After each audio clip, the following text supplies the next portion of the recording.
Hey everyone, thanks so much for watching in today. My name is Brian Bogner, this is Justin Hamrick. We're going to be talking about creating and protecting your legacy in a COVID world. So let's go ahead and dive right into this here. Again, I'm Brian Bogner along with Justin Hamrick. Justin's going to introduce himself here in just a minute.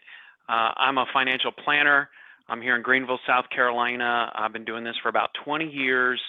I've helped over 200 families make wise financial decisions, put a sound plan in place so that they can live the life that they want. Justin and I are here because we've seen way too many people not plan and result in needless distress for their loved ones, for their family, and so we are here to make that right, okay? Let's get right into this. So there's been, and this is as of Sunday, this past Sunday, May 17th, there's been 1.5 million cases of coronavirus here in the U.S., almost 90,000 deaths, 272,000, thankfully, recoveries. If there was ever a time to get your affairs in order, this is it.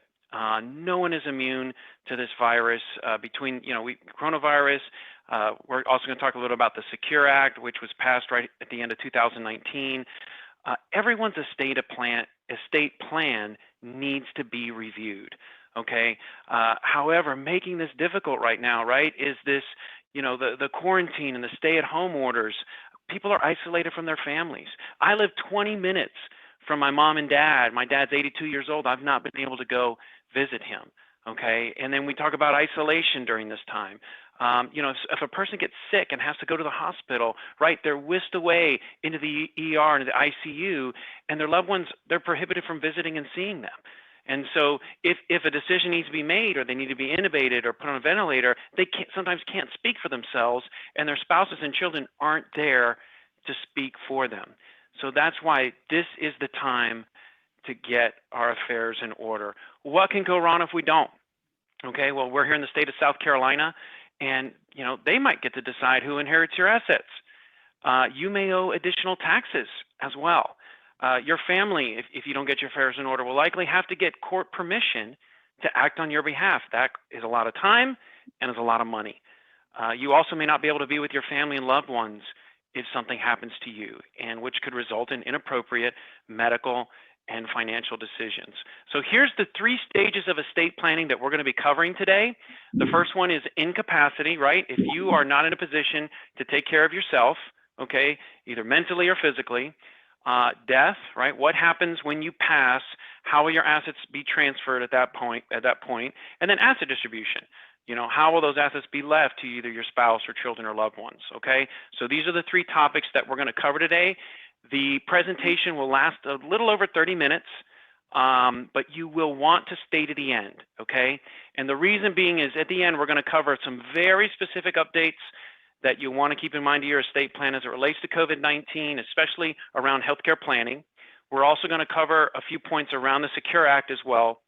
We're also having a giveaway. We're offering a 30-minute complimentary checkup on your estate plan. So everything we're talking about today is going to be very general, and you're going to have a chance to sign up and get 30 minutes of both Justin's and my time, just like this on a video call, where we can talk specifically into your situation. And of course, at the end, we will also have a Q&A. I'm going to go ahead and put this out real quick. It will just come out as a little pop-up here on the thing where you can either X this out, or if you want to just go ahead and sign up for that 30-minute checkup, you can do it right here. Just click here and it'll take you right to the link. Or we'll also do this at the end. If you just want to exit out, you can as well. Okay? All right. So I'm going to go ahead and turn it over to Justin, our legal expert here. Justin, go ahead and take it away. Well, thank you so much for having me. As Brian said, my name is Justin Hamrick. I'm a lawyer in the Greenville area. I've been practicing for about a decade, and I've been doing estate planning for that entire time, and estate planning is the majority of my focus. Now, a lot of people think estate planning is just about death. They forget the incapacity piece. Estate planning is also heavily involved in incapacity, and for certain people, arguably the incapacity component could be more important than the death component. So most people don't just die. Most people go through some period of incapacity before they pass away. That could be earlier in life, later in life. But if you're incapacitated, you need someone to have the authority to make decisions for you, both for financial and miscellaneous issues, as well as for healthcare matters. So for financial and miscellaneous matters, at the very least, you're going to need what's called a general power of attorney, which is a document that authorizes a certain person to do certain things for you if you're incapacitated, to buy and sell on your behalf, to invest on your behalf, to take money out of your bank account to use for you, to deal with governmental benefits, and many more things. Now, if you don't have this document in place and you're incapacitated, it's very likely that your family will have to go to court to get permission to be able to do these things for you. That process can not only be time consuming, but also really expensive. So at the very least, you should have a general power of attorney in place. Now many people already have a general power of attorney in place, but there can still be some drawbacks to relying solely on a general power of attorney for incapacity planning. And this is something that's not talked about a lot. A lot of lawyers don't even bring this up.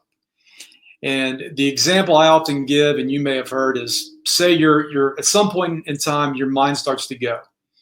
And people are calling charities, churches, anyone who's calling, you're giving money away to anyone who calls. You still think you have it together, but the rest of your family realizes that you don't. How do they stop you? They've got to take you to probate court and basically get a judge to strip you of your rights to that money. Again, we're back in probate court, an expensive and time-consuming process. So how do we get around this problem? Through what's called a revocable trust. Now, there are many different types of trust. A trust is just a relationship among three different parties. You've got the creator, the trustee, and the beneficiary. The creator creates it and puts property into it. The trustee is the person who manages it for the beneficiary. Trust, you serve in every role. You create it, and think of it as like a bucket. You create this bucket, you put property into it, your house, bank accounts, investment accounts, other things. And then you serve as the trustee, and as the trustee, manage that property for yourself as the beneficiary. So for all practical purposes, you're doing here what you're already doing now. I'm sure everyone on the call, you own stuff and you manage it for yourself. Here, you're kind of doing the same thing, just in a different form. So let's say that this time you planned with a revocable trust. Now, again, your bank accounts, investment accounts are titled in the trust. I can't emphasize this enough. It's not enough to just have the document. For it to work for you, your assets have to be titled in the trust. And let's say the trust document says that if you are determined incapacitated, then you are removed as a trustee, and your spouse, your son, or someone else steps in as successor trustee to use that money for you. So same example, you're giving money away, but your assets are titled in trust. Your family has you declared incapacitated, and you are removed as a trustee. The kicker here is that the bank and investment accounts are in trust, but you're not a trustee anymore. So you don't have access to those funds anymore to continue spending down. So it's far less likely that we're going to end up in court to prevent you from continuing to do so. So that's how a revocable trust can be better in incapacity planning. Moving on, healthcare stuff. Justin, let me jump in real quick and just say, if any of you have a question about, as Justin or I are talking about something, I do want to say there is a Q&A section where you can actually type in a question to us. We're going to be doing Q&A at the end, and we'll address it, but only we see it. So if you're worried about if you ask something and everyone on the call sees it, so you can just type in a question, and only Justin and I will see it as we're talking here. All right, take it away. All right, back to incapacity. We're talking about healthcare. First document that you'll need is called a healthcare power of attorney. And that's a document that authorizes someone to make decisions, healthcare decisions on your behalf if you're incapacitated. And it's a broad document. It's focused both on end of life and before end of life. End of life, like ventilator type decisions, tube feeding, things like that. And your answers to those questions in the healthcare power of attorney, that's you telling your family, your loved ones, what you want. Now, it's also focused on, like I said, before end of life, because you might not be on your deathbed, but you've got all signs for you, or you're 35 years old and you're in a coma for a week because of an accident. You need someone to be able to have the authority to make those decisions for you. Second, the second document is called a living will. And those are your instructions to the doctor regarding end of life decisions. Last document I like to include, a lot of attorneys do not include this document. I think that's a big mistake.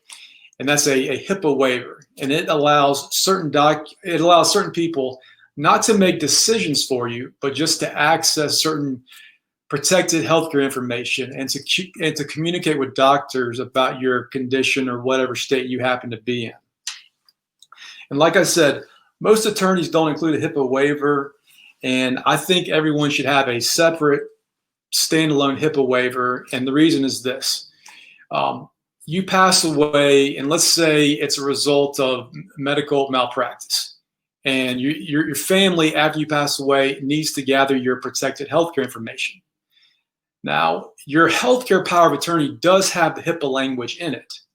So your healthcare agents can access that information, but any power of attorney terminates when you pass away. So when you die, we cannot rely on your healthcare power of attorney to access that information anymore. So if you don't have that HIPAA waiver in place, again, I've said it a few times, we might be back in court to get permission to get that protected information. A HIPAA waiver lasts for up to 2 years after you pass away, and again, allows people to gather that information. And now I'll let Brian speak for a moment about long-term care insurance. Yeah, I mean, you really can't talk about incapacity unless, you're talking about long-term care. So if you do need to be put into some type of facility, or you need long-term care or something like that, typically how what most people do is they buy a long-term care insurance policy. And this has been done for many years. The problem is that the price of long-term care has gone up exponentially, and many of these policies are struggling to be able to be in a place where they can pay those premiums. So what's happened is the premiums are spiking because it's not a level premium on these, and so they've been spiking and they're becoming unaffordable.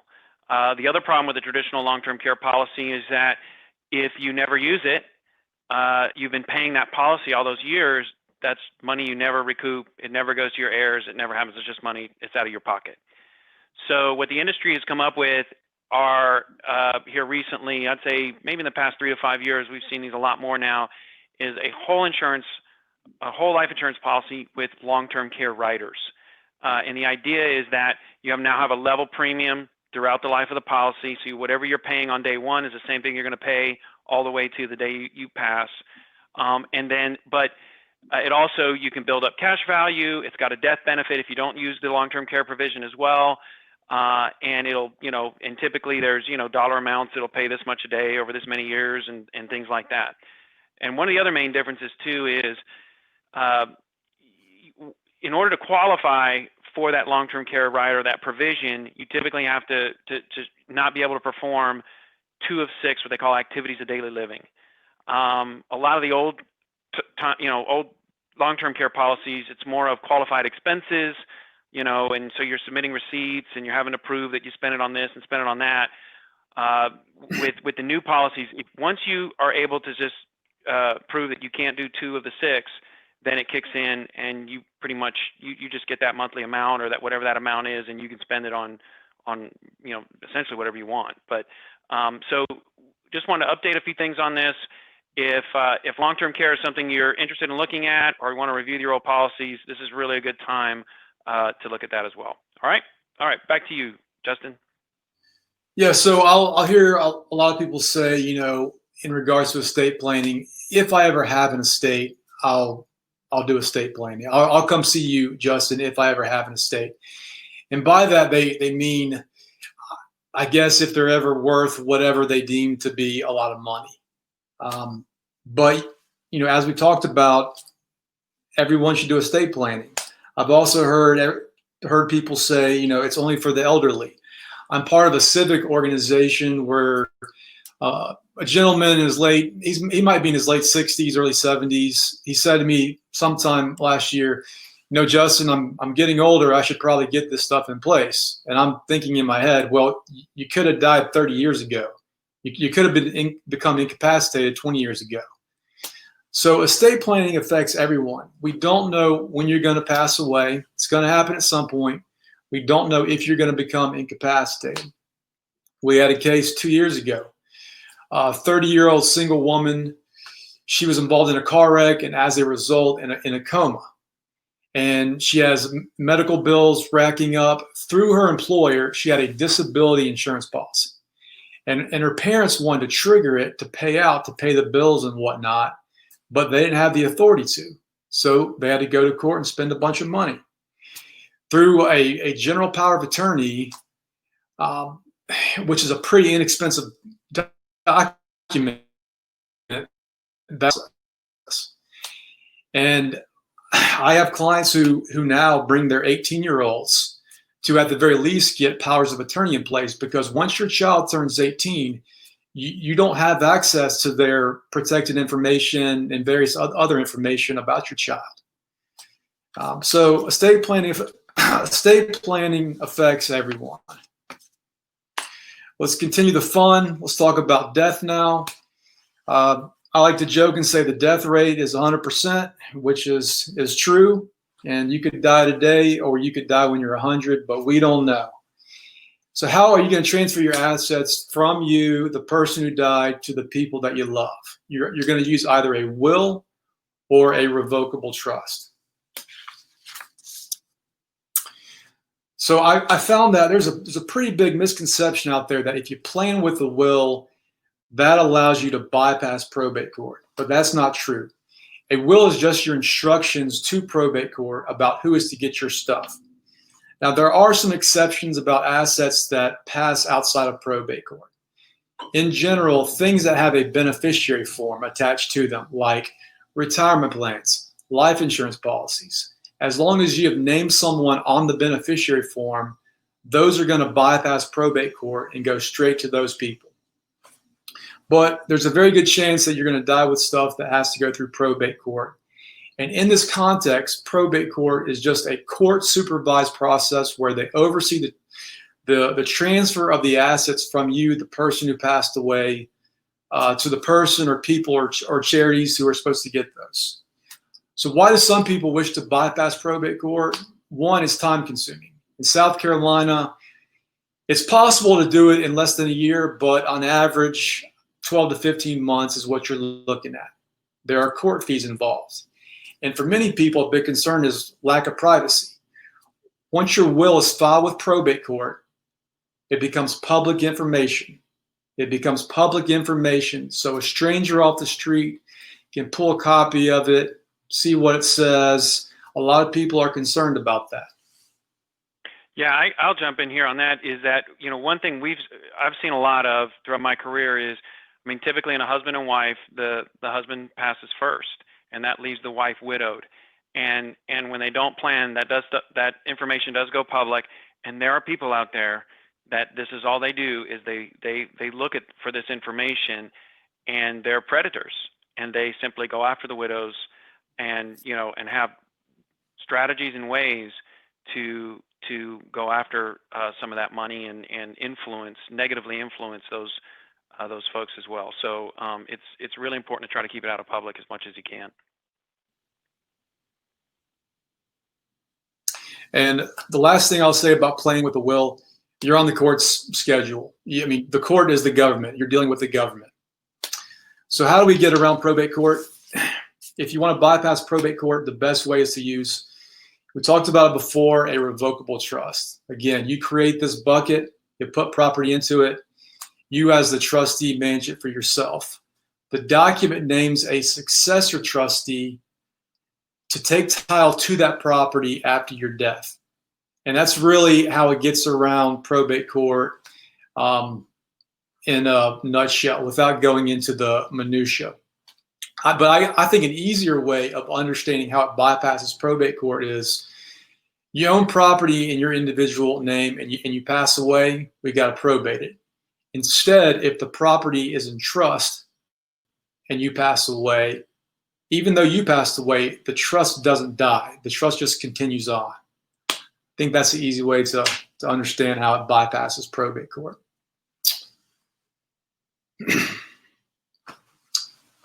Stories. We've already told some stories. Stories tend to have the biggest impact I've found on getting people to plan. And that's me telling stories, or oftentimes people won't come see me until something happens to their dad or their brother or their friend, and the family's left with a mess, and then all of a sudden they're like, hey, I should do something.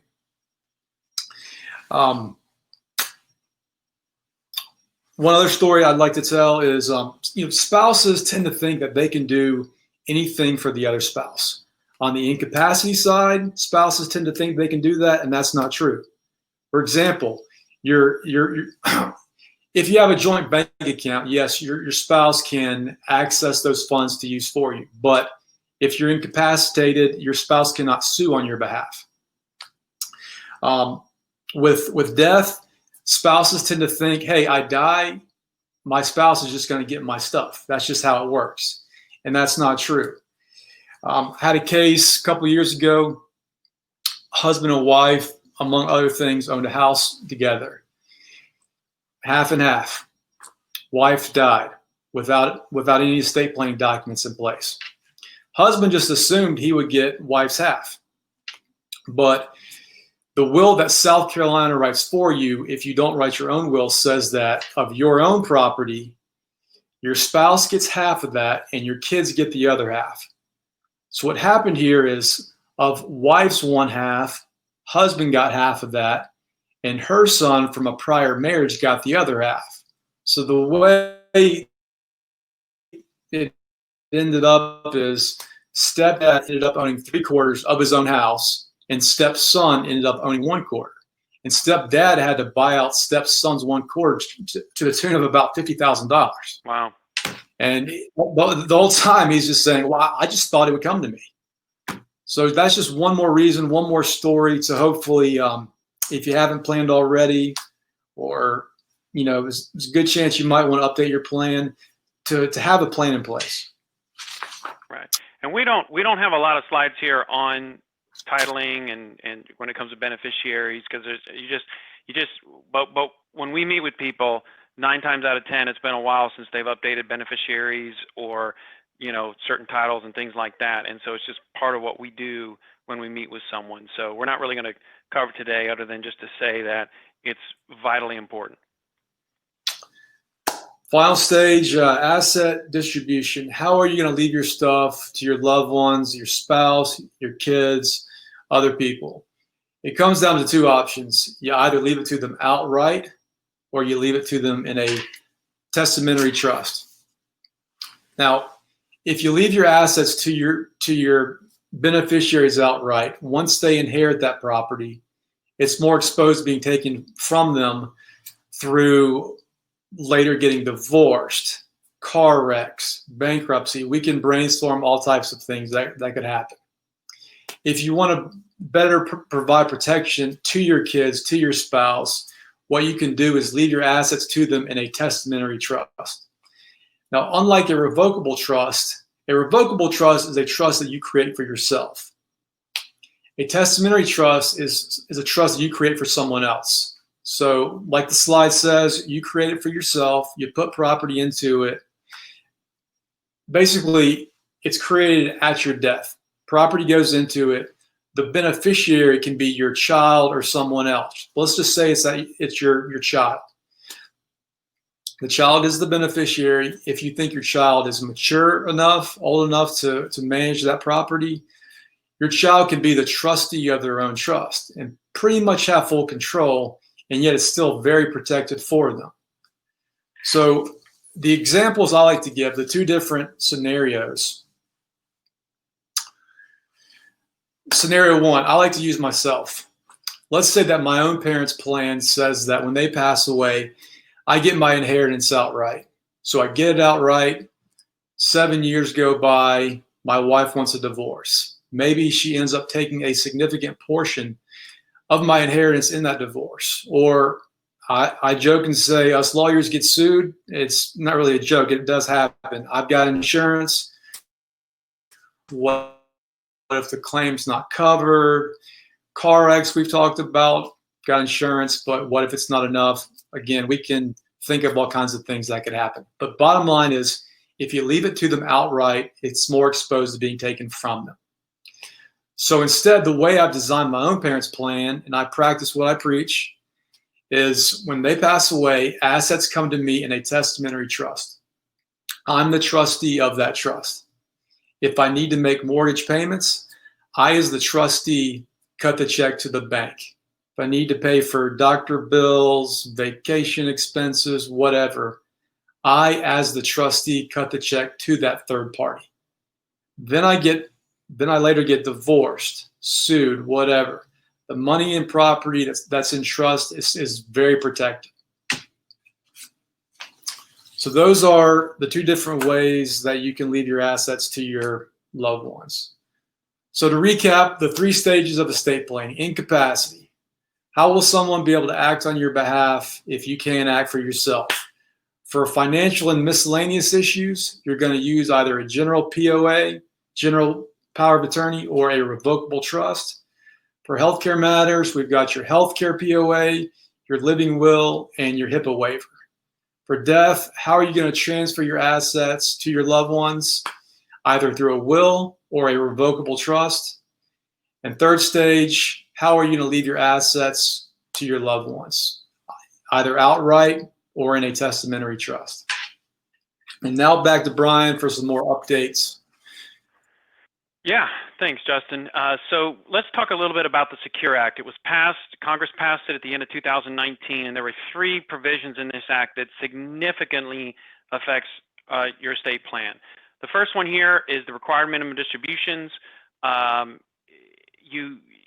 Before the year that you turn 70 and a half, you would have to start taking the distribution out of your retirement account. That could be your IRA, 401k, things like that. Well, they bumped that age up to 72. So a little more flexibility now in how you want to withdraw out of your retirement plans. Second provision was they eliminated basically the age restriction for contributions. People are working a lot longer now. Used to not be, once you hit a certain age, you could no longer contribute to a retirement plan. Well, now that's gone. You can keep contributing to it if you'd like. And then the biggest change probably is the change in the beneficiary stretch IRA. So you have an IRA, you pass, let's say your beneficiary is your child. So your child then inherits that IRA, and what would happen is, based on that child's age, they would have to start taking money out of it based on their life expectancy. Okay, so if your child was, let's say, 30 years old, and the IRS mortality tables had them live until 85 or 70 or something, right? They'd have a very long time to take that money out. Now it's just 10 years, and it's 10 years no matter. So, like in the past, your child could, let's say they had a 40-year window to take that money out, and they passed away, and it went to another beneficiary, and then it would go to another life expectancy. So if your IRA was large enough, you could stretch this thing out, sometimes over generations. That's gone. It's just 10 years now. All the money's got to be out by year 10. So that's something definitely you want to look at and review as it pertains to your estate plan. Now, let's talk a little about COVID-19, specifically around your incapacity provisions. With your living will, you probably will want to review your ventilator decision. Usually going on a ventilator has always been like a last resort. People who didn't want to be kept alive by artificial means, would make a decision in their living will whether they wanted it in there or not. Well, ventilators have saved lives as people have gone, been in the hospital with coronavirus. So that might be something you want to take a look at as well, that decision there. Also, your healthcare power of attorney. In the past, normally you'd pick a healthcare power of attorney who, usually it's like closest family member, that person lives closest to you, so that if you go in the hospital, they can be there, they can talk with the doctors, right? Well, guess what? They're not allowed in the hospital. They're not allowed physically to be at your side or to talk to doctors. So do you have things set up that they can communicate with these people through virtual and online communication? And then thirdly, your documents. So you might have in your safety deposit box, right, this healthcare power of attorney form or something along those lines, but that no one can get at if you get rushed to the hospital.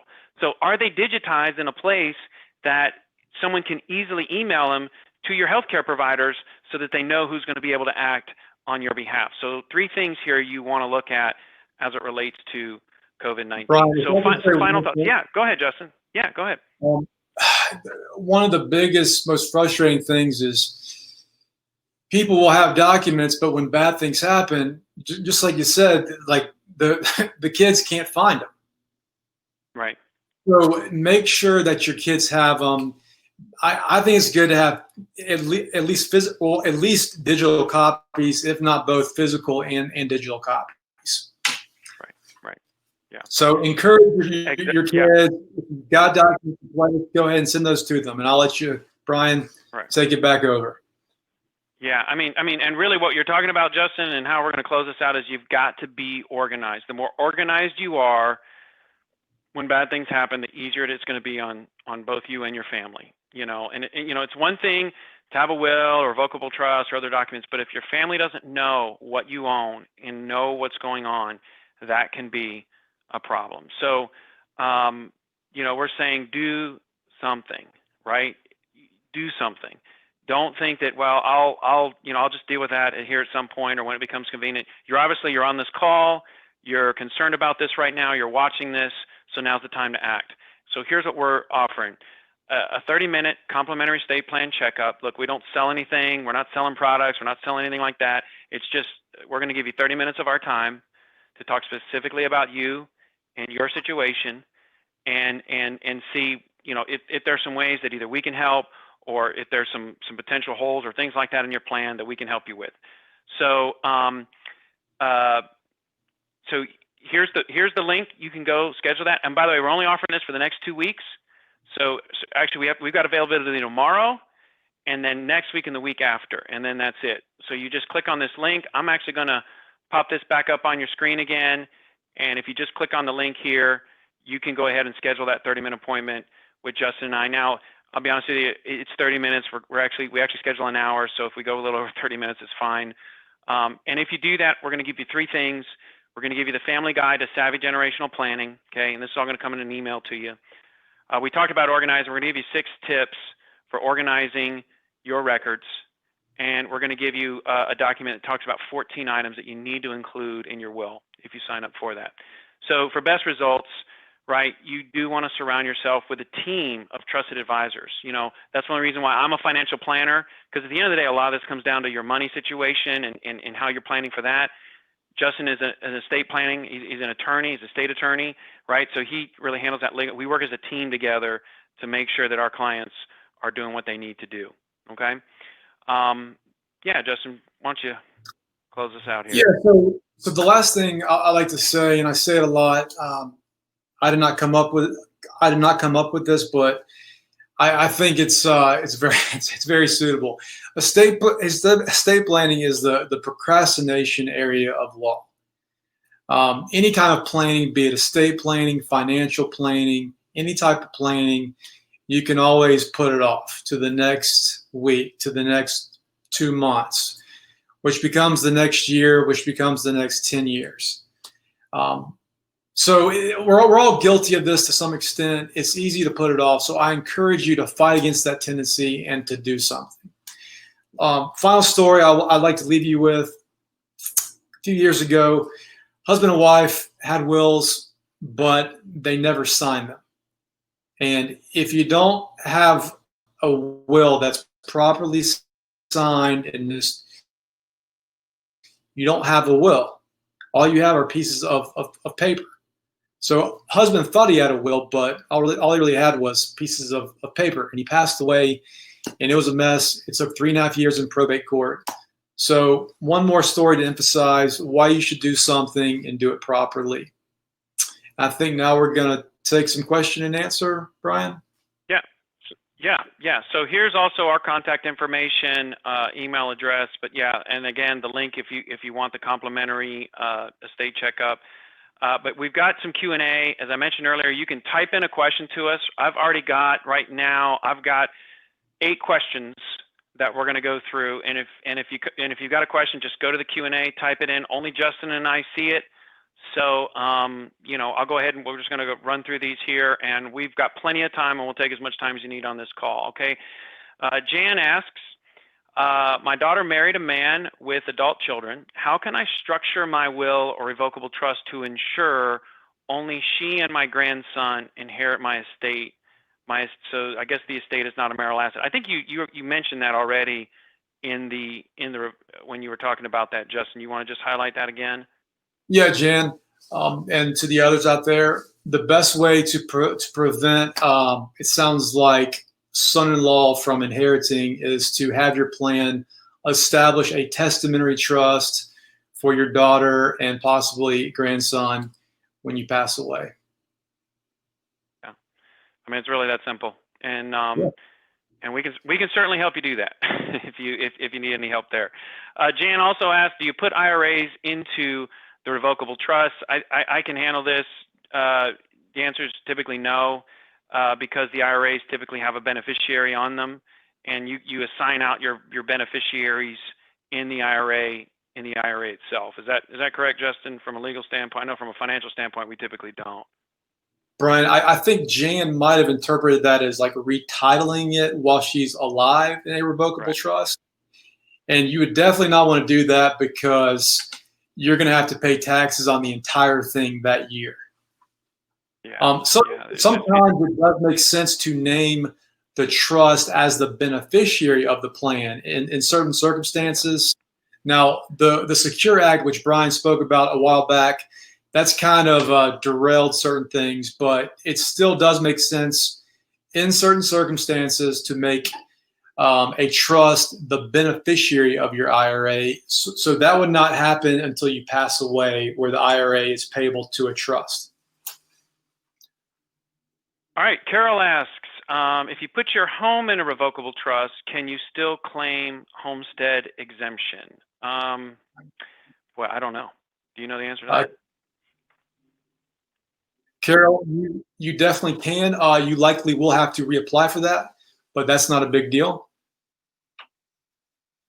Okay. And it's really that simple.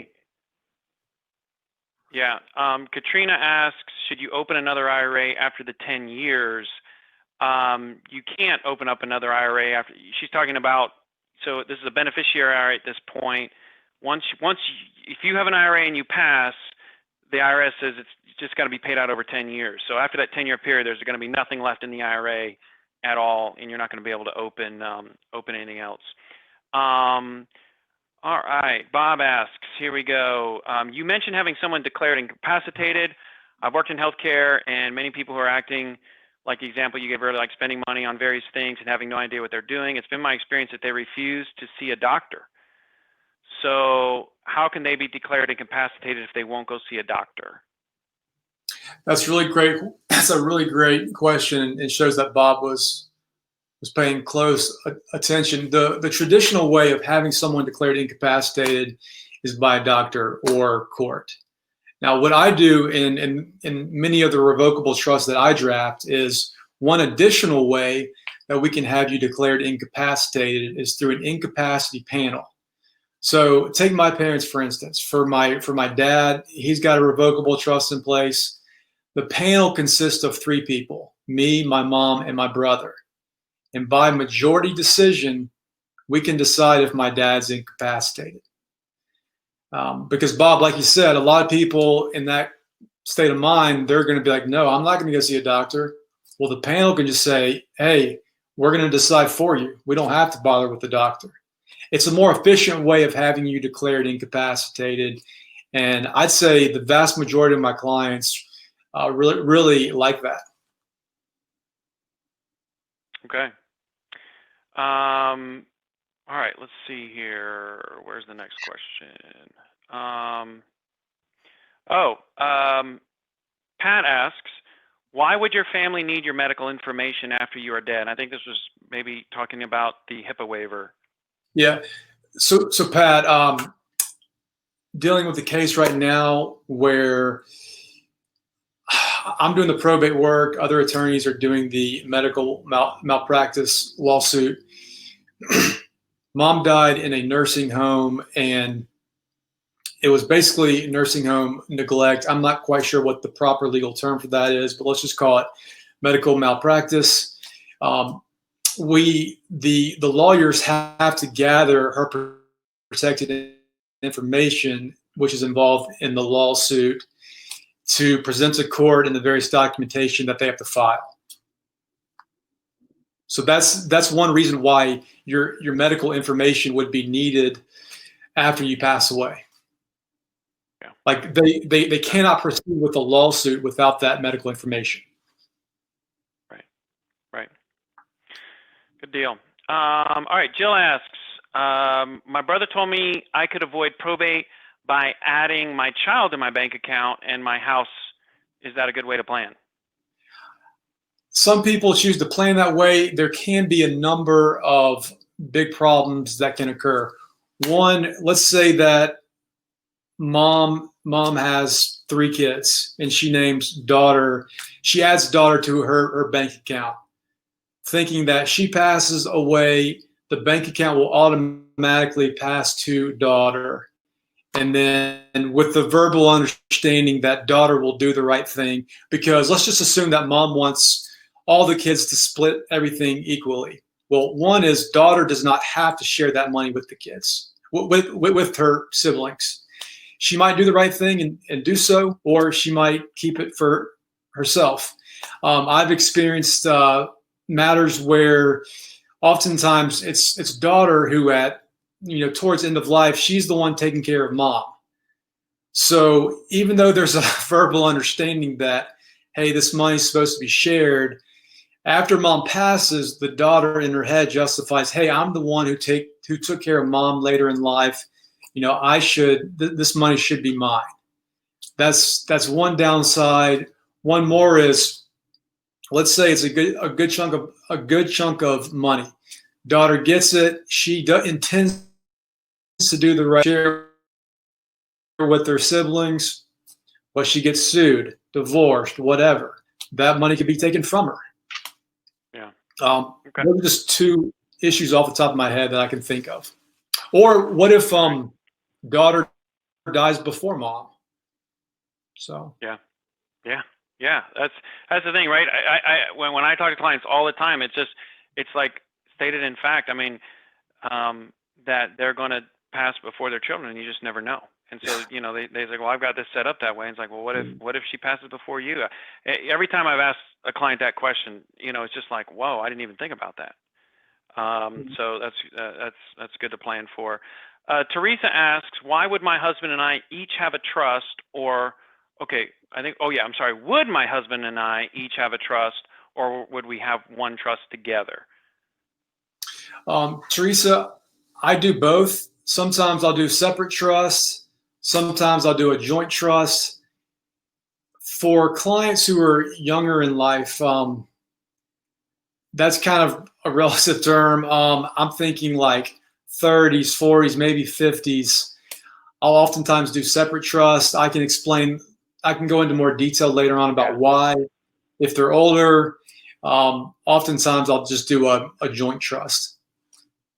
Yeah, I would say, Teresa, too, that's kind of depends on the situation. We need to get a little more information. If you want to schedule the estate checkup, click on the link, schedule some time with Justin and I, and we can talk about that specifically. All right. So Tim would like us to review slide 27 again. So I think that was about this is my slide 27. Tim, if this is not the one, just type back in and say, nope, it's another slide or something like that, or talking about something else. But all this said was just to, we're offering a 30-minute estate plan checkup. again, we're not selling anything. There's no obligation. Schedule it. We'll talk about your specific situation, and you get these 3 items. We'll email them to you if you sign up for it. So Tim, if that answers your question, if it may, I don't know if it was maybe more about some of these other things. You did ask down here again, is HIPAA effective while living? Yes. The HIPAA waiver. Yeah. Yes. Yeah. Okay. All right. So let's get to some more questions here. All right. Barb asks, what are your feelings about irrevocable trusts to protect assets from nursing homes? Barb, and just so everyone else is clear, what I think Barb is getting at is it's I think a better way of phrasing the question might be, what's a way that I can prevent, where I can maintain assets, but yet still qualify for Medicaid? And if you want to go that route, using an irrevocable trust is one way to achieve that. And that allows you to more quickly qualify for Medicaid, to use for nursing home costs, but also to better protect your house and investment in bank accounts, basically to allow you to pass more money on to your kids. Now, one thing I will say about playing this way, what a lot of people overlook is that a lot of facilities, a lot of nursing homes, places like that in the state don't accept Medicaid. And the places that do accept Medicaid, that might not be the place where you want to go to spend your final days. I'm not telling you how to plan, but that's one issue that many people overlook. Yeah. All right. Barb asked another question. She says, are New York documents valid in South Carolina? Barb, so yes, under the Constitution, South Carolina, as long as the New York documents were signed, notarized, witnessed properly in New York. Now, I do not know what their requirements are. South Carolina requires a notary and 2 witnesses. New York might require 1 witness or 3 witnesses. I'm not sure, but as long as you did it properly in that state, you come to South Carolina, you pass away, your will can be probated in this state. Now that said, I would still encourage you to, at the very least, have your documents checked up on, update your powers of attorney, things like that. All right. Let's see here. Rose asks, what does it usually cost to get all these items in place? Rose, that is, here's, I can answer that. It's different for everyone. So, usually we'd have to see your specific situation to kind of see what it would, what that cost would be. And again, if you schedule this checkup with us, again, this is complimentary, but, if you want to move forward with us and say, okay, I'd like you guys to help me out with this, X, Y, and Z, then we'll, everything is, the cost is up there up front. You can decide whether to move forward or not. There's no obligation either way. But here's what I will say about the cost. And again, I've been doing this for 20 years. There is a cost to do this. It is way less than the cost on the backside if you don't do this. I've seen it time, and I don't care if the estate is, what you might consider a small estate. I've seen it even into the, tens of millions in an estate where either way, you will pay more on the back end. Nobody's like, I don't want to write this check out. I want to do it. But I'm telling you, it will cost more, and not even just money, the time, the emotional, just things that getting through this will cost more on the back end. So happy to talk about your specific situation if you want to schedule a checkup. Okay, let's see here. Okay, Tim asks, can I avoid paying all my cash assets to a nursing facility if I need long-term care? Yes, it's called long-term care insurance. We covered it on an earlier slide. I'll just jump back there real quick. Where was it here? I think it was right here. I talked a little bit about how the industry has changed from traditional long-term care policies. They're becoming obsolete because the premiums are too high, to whole life insurance with long-term care riders. It gives you a level premium. and also you can build up some cash value. And then when you pass, there's even a death benefit to help as well. Just there's a lot of things, a lot of really good things about this over traditional long-term care insurance. Again, if you want to talk specifically about your situation, let's schedule a 30-minute checkup, and would be happy to do that. But we, with most of our clients, we have this provision in place for that. All right, Carol asks, all right, what is the difference between an irrevocable trust and a revocable trust? Carol, main difference is a revocable trust is just what it says. It's revocable. It's changeable. You can alter it. You can amend it. You can tear it up. An irrevocable trust is the opposite of that. Once it's in place, it's very difficult to change. And I think maybe what you're getting at is, the purposes of the two. We've talked about a revocable trust. It's good for incapacity planning, but also for probate avoidance. An irrevocable trust, those used to be more common back in the day for estate tax planning. Now the estate tax exemption now is, I think this year it's about $11.5 million per person. So unless you have more than that, you don't have to worry about estate taxes. An irrevocable trust back in the day was one way to get you around estate taxes. Some people still do that for asset protection purposes, for Medicaid planning purposes, which I touched on 5 minutes ago in that question. I hope that helps.